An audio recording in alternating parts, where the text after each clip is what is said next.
इब्लीस था कौन? इब्लीस की नस्ल की इब्तदा जिस जिन से हुई उसका नाम तारानोस कहा जाता है। तारानोस इब्लीस से 1,44,000 साल कबल दुनिया पे मौजूद था। तारानोस की नस्ल तेजी से बढ़ी क्योंकि उन पे मौत तारी नहीं होती थी और ना बीमारी लगती थी। अलबत्ता ये चूंकि आतशी मखलूक थी तो सरकशी बदरजाए उत्तम मौजूद थी। इस जिन्नों की नस्ल को पहली मौत फरिश्तों के हाथों पैदाइश के 36,000 साल बाद आई, जिसकी वजह सरकशी थी। यहाँ पहली बार मौत की इब्तदा हुई। इससे पहले मौत नहीं होती थी।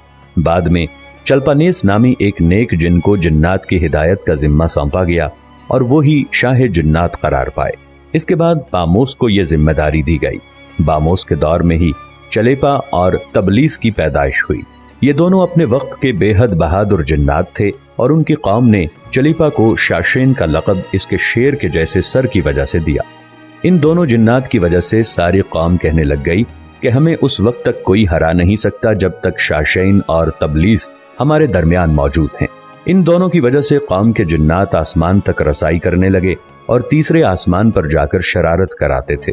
ऐसे में हुक्म इलाही से फरिश्तों ने उन पर हमला किया और इबरतनाक शिकस्त दी। इसी दौरान जब इज़राइल अलैहिस्सलाम को इब्लीस ने देखा तो सजदे में गिर गया। इब्लीस शुरू ही से एक नडर और ज़हीन बच्चा था। उसमें बाप की बहादुरी और माँ की मक्कारी कूट कूट कर भरी हुई थी। उसने मलाइका के साथ जाकर तौबा का बाकायदा ऐलान किया और फिर फरिश्तों से फैज़ इल्म हासिल करने लगा। इल्म हासिल करने और रियाजत का ये आलम था कि पहले आसमान पे आबिद, फिर दूसरे आसमान पे जाहिद, तीसरे आसमान पे बिलाल, चौथे आसमान पे वाली, पांचवें आसमान पे तकी और छठे आसमान पे कबाजान के नाम से मशहूर हुआ। ये वो वक्त था जब ये फरिश्तों को सिखाता था। सातवें आसमान पे इब्लीस बुक़्क़ाए नूर में रहा। हफ्त अफलाक के सब मलाइका का मुअल्लिम करार दिया गया। यहाँ तक पहुंचकर इब्लीस ने अपनी आजजी और रियाजत की इंतहा कर दी। कमोबेश इब्लीस ने 14,000 साल अर्श का तवाफ किया। यहाँ उसने फरिश्तों में उस्ताद सरदार अज़ाज़ील के नाम से शोहरत पाई। कमोबेश 30,000 साल मुक़र्रबीन फरिश्तों का उस्ताद रहा। इब्लीस के दरसोवाज की मियाद कमोबेश 20,000 साल है। फरिश्तों के साथ क़याम की मुद्दत कमोबेश 80,000 साल है। इब्लीस को हुक्म हुआ कि दारोगा जन्नत रिज़वान की मुआवनत करो और अहले जन्नत फरिश्तों को अपने इल्म फजल से बहरावर करो। यूं इब्लीस को जन्नत में दाखिले का परवाना मिल गया और जन्नत में भी अपने इल्म से दारोगा जन्नत रिज़वान को सैराब किया और यूं जन्नत और रिज़वान की कुंजियां इब्लीस के पास रहीं। रिवायत के मुताबिक इब्लीस 40,000 साल तक ये फर्ज खजानची अंजाम देता रहा। यही वो मकाम आला तरीन जन्नत रिज़वान ही था जहां इब्लीस ने पहली बार बादशाहत के ख्वाब देखने शुरू किए। उस वक्त इब्लीस के पास हफ्त इक़लीम, अफलाक, जन्नत और दोज़ख सबका इख्तियार था और उसने चप्पे चप्पे पे सजदे किए थे। मगर यहाँ पे इब्लीस आजिज़ी से पहली बार भटका और खुद को बादशाह बनाने और रब बन जाने के ख्वाब देखना शुरू किए। कई मलाइका के सामने रबूबियत की बाबत बात भी की, मगर मलाइका के इनकार के सबब चुप हो गया और यूं निज़ाम चलता रहा। मगर इस सब से अल्लाह ताला की ज़ात बेखबर न थी। फिर आदम अलैहिस्सलाम की तख्लीक का मरहला आया जिसके कुरान मजीद में वाक़यात बयान हुए हैं। इब्लीस आदम अलैहिस्सलाम को जुज़ जुज़ मरहलावार मुख्तलिफ अक़साम की मट्टी से तख्लीक होता देखता रहा और चुप रहा। मगर जैसे ही उसे ये मालूम हुआ कि ये आदम अलैहिस्सलाम अल्लाह ताला के नायब हैं तो उसने वावेला किया, इबादत और इताअत का वास्ता दिया। फिर तंज किया कि मुझ जितनी इबादत किसने की, और आदम अलैहिस्सलाम को सजदा करने से इनकारी हो गया। तब अल्लाह ताला ने कहा, निकल जा शैतान मरदूद।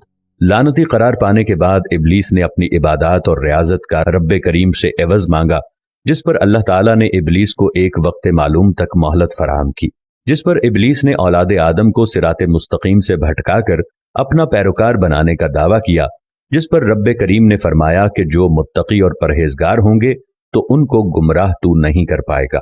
इब्लीस के इस लानती काम में उसके 5 साथी हैं। नंबर 1, सब्र। इसके इख्तियार में मुसीबतों का कारोबार है, जिसमें लोग हाय वावेला करते हैं, गिरेबान फाड़ते हैं, मुंह पे तमाचे मारते हैं और जाहिलियत के नारे लगाते हैं। नंबर 2, और ये लोगों को बदी का मुर्तकब करता है और बदी को लोगों पे अच्छा और पसंदीदा करके दिखाता है। नंबर 3, मसव्वत। ये किज़्ब, झूठ और दरोग पे मामूर है, जिसे लोग कान लगाकर सुने। ये इंसानों की शक्ल अपनाकर उनसे मिलता है और उन्हें फसाद बर्पा करने की झूठी खबरें सुनाता है। नंबर 4 दासम, ये आदमी के साथ घर में दाखिल होता है और घर वालों के ऐब दिखाता है और आदमी को घर वालों पे गजबनाक करता है।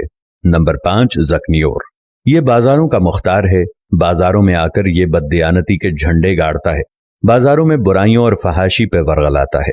इबलीस का आदम अलैहिस्सलाम को सजदे से इनकार का जिजिया हसद था कि जिसने उसे मजबूर किया कि मेरी जगह आदम यानी खाक को क्यों मिली। ये उसका जिजिया तकब्बुर और गुरूर था कि मैं आला हूं, और उस एक सजदे के इनकार की बात नहीं थी, बात इताअत से सरकशी की थी, शिर्क की थी। इबलीस ने दिल में खुद को रब मान लिया था।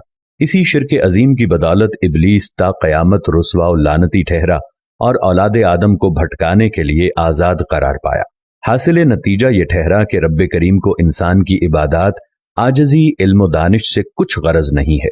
रब्बे करीम सिर्फ देखता है कि दिल में इताअत व फर्मा बरदारी कितनी है। इसी बुनियाद पर तकवा और परहेजगारी के दर्जे करार पाते हैं। अल्लाह करीम हमें अपनी नीयत को दुरुस्त रखने की तौफीक अता फरमाए। आमीन या रब्बल आलमीन।